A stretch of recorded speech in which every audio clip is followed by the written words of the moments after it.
జమ్మూలో ఉద్రిక్తత కొనసాగుతోంది. నిషేధాజ్ఞలు అమలవుతున్నాయి.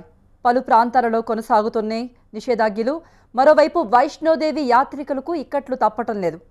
పేలుడు దాడి కేసులో పురోగతి కూడా కనిపిస్తోంది. పేలుడులో ఉపయోగించిన ఆర్డీఎక్స్ అత్యంత శక్తివంతమైనదిగా గుర్తించారు. దాడి వెనుక సూత్రధారి పాకిస్తాన్కు చెందిన కమ్రాన్గా గుర్తించారు. ఆర్డీఎక్స్ తరలింపులో సహకరించిన పలువురిని భద్రతా బలగాలు అదుపులోకి తీసుకుని విచారిస్తున్నాయి.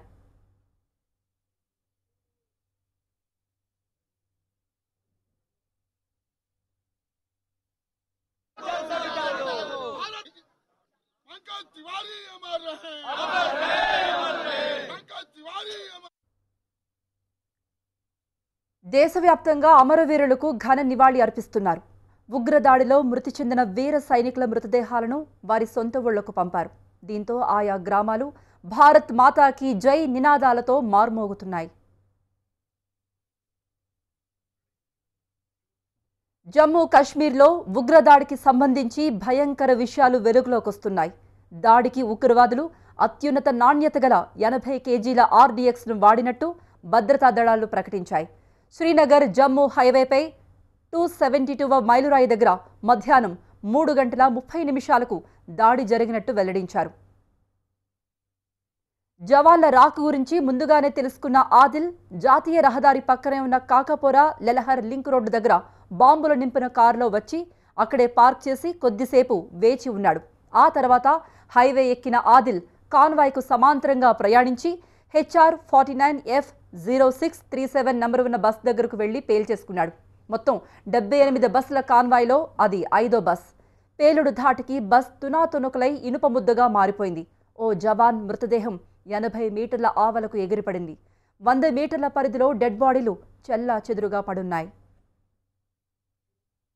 పేలుడు తీవ్రతకు కాన్వాయ్లో ఇతర వాహనాలు దెబ్బతిన్నాయి. ఇది కేవలం ఐఈడీ వల్ల సాధ్యం కాదని, హై గ్రేడ్ ఆర్డీఎక్స్తోనే ఇంత విధ్వంసం జరుగుతుందని అధికారులు చెబుతున్నారు. దాడికి ఉపయోగించిన 350 కిలోల పేలుడు పదార్థాలలో కొండరాళ్లు బద్దలు కొట్టేందుకు వాడే అమ్మోనియం నైట్రేట్ను కూడా భారీగా ఉపయోగించారు. పేలుడు తీవ్రతను పెంచేందుకు షేప్డ్ చార్జ్ డిజైన్ వాడారు.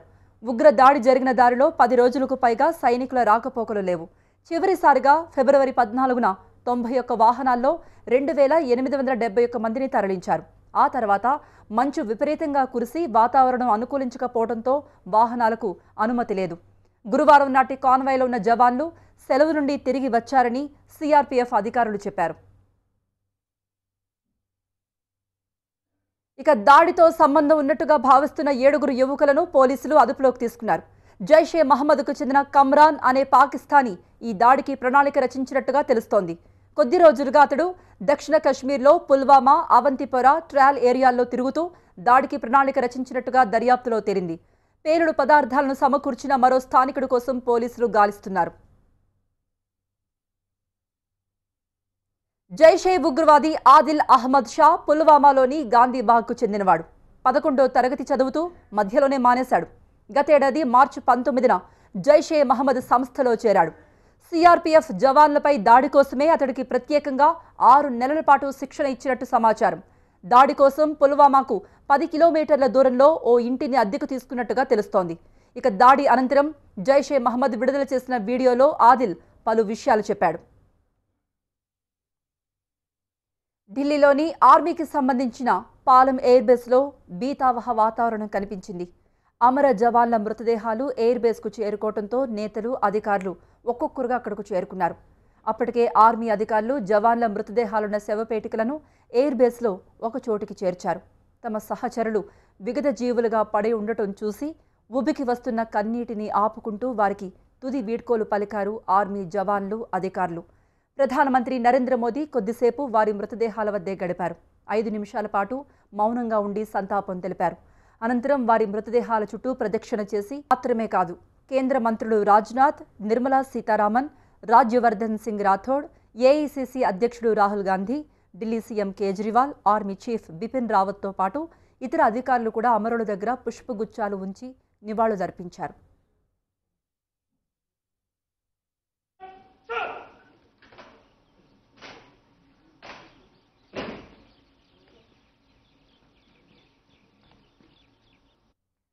జమ్మూలో ప్రెజెంట్ ఎటువంటి సిచ్యువేషన్ ఉంది? ఎందుకంటే ఇప్పటికే నిషేధాజ్ఞలు అమలవుతున్నాయి. పలు ప్రాంతాల్లో అన్నీ కూడా భద్రతా బలగాలు జల్లెడ పడుతున్నాయి. జమ్మూ శ్రీనగర్ హైవేపై మరిన్ని అప్డేట్స్ ఇవ్వడానికి మా ప్రతినిధి మహాత్మా లైవ్లో సిద్ధంగా ఉన్నారు. మహాత్మా, ఒక జమ్మూలోనే కాదు మొత్తం రాష్ట్రం అంతటా కూడా ఈ తరహా నిషేధాజ్ఞలు అమల్లోకి వచ్చాయి. ముఖ్యంగా జమ్మూ నగరంలో చూస్తుంటే కనుక కర్ఫ్యూ నీడన ఈ జమ్మూ నగరం ఉందని చెప్పవచ్చు. ఎందుకంటే నిన్న చోటు చేసుకున్న అల్లర్లు, హింస, ఆ హింస కారణంగా కొంత ఆస్తి నష్టం కూడా వాటిల్లింది. పలు వాహనాలకు ఆందోళనకారులు నిప్పు పెట్టి పూర్తిగా దగ్ధం చేసిన పరిస్థితిని ఇక్కడ చూసాం. గుజ్జర్ నగర్ ప్రాంతంతో సహా బస్టాండ్ వెనుక కొన్ని కాలనీలు, ముఖ్యంగా జమ్మూ తావి నదికి ఆనుకునున్న కాలనీల్లో ఈ హింస ఎక్కువగా చోటు చేసుకుంది. దాన్ని దృష్టిలో పెట్టుకుని నగరంలో చాలా చోట్ల కర్ఫ్యూ విధించారు. మిగతా చోట్ల 144 సెక్షన్తో పాటుగా అనేక రకాల ఆంక్షలు విధించారు. ప్రస్తుతం మనం చూస్తున్న ఈ మార్గం ఇది జమ్మూను శ్రీనగర్ని కనెక్ట్ చేసే ఒక రహదారి. ఇక్కడ కూడా ఎటువంటి ఆంక్షలు ఉన్నాయో చూడొచ్చు. ముళ్ళతీగను పూర్తిగా అడ్డం పెట్టేసి ఉంచారు. కేవలం ఎవరికైతే ఇటు లోపలికి, అంటే ఆ ముళ్ళతీగకి ఇటువైపున ఉన్నదంతా కూడా కర్ఫ్యూ అమలవుతున్న ప్రాంతం, ఆంక్షలు అమలవుతున్న ప్రాంతం. ఇటు ఎవరైనా రావాలంటే, ఏదైనా అత్యవసరమైన పని ఉన్నవారు వారికి సంబంధించిన ఐడి కార్డ్ని వారి దగ్గర అడిగి తెలుసుకుని ఏం పనితోటి వెళ్తున్నారు, ఏదైనా ఎమర్జెన్సీ సర్వీసెస్లో పనిచేస్తున్నారా, లేదంటే ఈ వెనకాల ఎయిర్పోర్ట్ ఉంది కాబట్టి విమాన ప్రయాణాలు చేయాల్సిన వాళ్ళని, ఇటువంటి వాళ్ళని మాత్రమే లోపలికి అనుమతిస్తున్నారు. ఇటు నుంచి బయటకు వెళ్లే వారి విషయంలో ఎటువంటి ఆంక్షలు లేవు. కానీ లోపలికి వచ్చే వారికి మాత్రం, ఎందుకంటే కర్ఫ్యూ ప్రాంతంలోకి ఎంటర్ అవుతున్నారు కాబట్టి ఈ తరహా ఆంక్షల్ని ఈ ప్రాంతంలో అమలు చేస్తున్నారు. ఇది ఈ ఒక్క చోటనే కాదు, జమ్మూ నగరం అంతటా కూడా ఇదే తరహా ఆంక్షలు ప్రస్తుతం అమల్లోకి వచ్చాయి. పరిస్థితి పూర్తిగా సద్దుమణిగే వరకు ఈ తరహా ఆంక్షలన్నింటినీ అధికారులు కంటిన్యూ చేస్తామని చెప్తున్నారు. కేవలం ఇవి మాత్రమే కాదు, మొబైల్ నెట్వర్క్ పరంగా చూసుకున్నా సరే కేవలం ఆడియో కాల్స్ మాట్లాడడానికి మాత్రమే ఈ మొబైల్ నెట్వర్క్ పనిచేస్తుంది. మొబైల్ డేటా అంటే ఇంటర్నెట్ని పూర్తి స్థాయిలో నిషేధించారు. దీంతో మొబైల్ ఇంటర్నెట్ ఉపయోగించుకోవడానికి ఎవరికి కూడా ఆస్కారం లేకుండా పోయింది. దీంతో ఇక్కడికి వచ్చే ప్రయాణికులు, యాత్రికులు, ఎక్కువగా జమ్మూ కాశ్మీర్కి యాత్రికులు వస్తూ ఉంటారు. జమ్మూ నుంచి దగ్గరలోనే ఉన్న వైష్ణోదేవి ఆలయాన్ని సందర్శించుకోవడానికి దేశం నలుమూలల నుంచి వేలాది సంఖ్యలో యాత్రికులు వస్తూ ఉంటారు. అటువంటి యాత్రికులకు మాత్రం ఈ ఆంక్షలు, వీటి కారణంగా అనేక ఇబ్బందులు ఏర్పడుతున్నాయి. తాము బుక్ చేసుకున్న టికెట్లు, ఇంటర్నెట్ అన్నది లేకుండా అయిపోయింది. తద్వారా అనేక ఇబ్బందులు పడుతూ బ్రాడ్బ్యాండ్ సెంటర్ల వెంట పరుగులు తీస్తూ తమ టికెట్లను ప్రింట్ తీసుకుంటూ ఆ రకమైన పరిస్థితిని ఇక్కడ ఎదుర్కొంటున్నారు. అలాగే వైష్ణోదేవి వెళ్లే ప్రయాణికుల విషయంలో కూడా బస్సు సమాచారం కానీ, లేకపోతే అక్కడికి రైలు సమాచారం కానీ తెలుసుకోలేక ఇబ్బందులు పడుతున్న వాతావరణం అయితే ప్రస్తుతం కనిపిస్తోంది. అందుకనే ఈ ఉద్రిక్తతలు సద్దుమణిగే వరకు వైష్ణోదేవి యాత్రికులు వీలైనంత మేర తమ యాత్రను పోస్ట్ పోన్ చేసుకుంటే మంచిది అని అధికారులు కూడా సూచనలు జారీ చేస్తున్నారు. ఇక కాశ్మీర్ లోయలో పరిస్థితి చూసుకుంటే గనక అక్కడ ఇంకా ఇక్కడికంటే ఎక్కువ ఉద్రిక్త వాతావరణం కొనసాగుతుంది. ఈ బాంబు పేలుడు, ఆ ఘటన తర్వాత దర్యాప్తు కూడా మరింత వేగవంతం చేశారు. అక్కడికి 80 కేజీల ఆర్డీఎక్స్, సాధారణంగా ఆర్డీఎక్స్ అనేది రక్షణ రంగంలో మాత్రమే ఉపయోగించే హై ఇంటెన్సిటీ పేలుడు పదార్థం. దాన్ని అక్కడికి ఎలా తీసుకురాగలిగారు, ఎవరు సహకరించారు అన్న కోణంలో దర్యాప్తు ముమ్మరం చేశారు. ఇప్పటికే 7గురిని అదుపులోకి తీసుకుని దర్యాప్తు అధికారులు విచారణ జరుపుతున్నారు.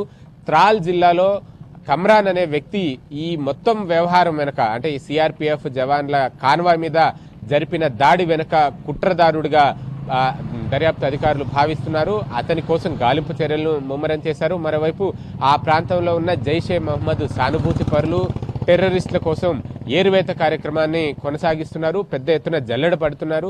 అదనపు బలగాలను కూడా అక్కడికి తరలిస్తున్నారు. కాకపోతే రోడ్డు మార్గం ద్వారా తరలించడానికి ఆస్కారమే లేకుండా పోయింది. ఎందుకంటే ఇక్కడి నుంచి, జమ్మూ నుంచి ఇటు వెనక్కి శ్రీనగర్ వెళ్లే మార్గం అంతా కూడా ట్రాఫిక్ తోటి నిండిపోయింది.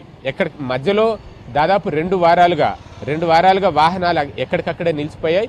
ఆ నిలిచిపోయిన వాహనాలు మాత్రమే క్లియర్ చేయడానికి అనుమతి ఇచ్చారు. కొత్తగా వాహనాలు ఆ హైవే మీదకి వెళ్ళడానికి లేకుండా అడ్డంకులు, అంటే హైవేను బ్లాక్ చేసి పెట్టారు. ఆల్రెడీ హైవే మీద ఉన్న వాహనాలు మాత్రమే ప్రస్తుతం క్లియర్ చేస్తున్నారు. రాష్ట్రంలో ఇది ఇక్కడ నెలకొన్న పరిస్థితి. రైట్ మహాత్మా.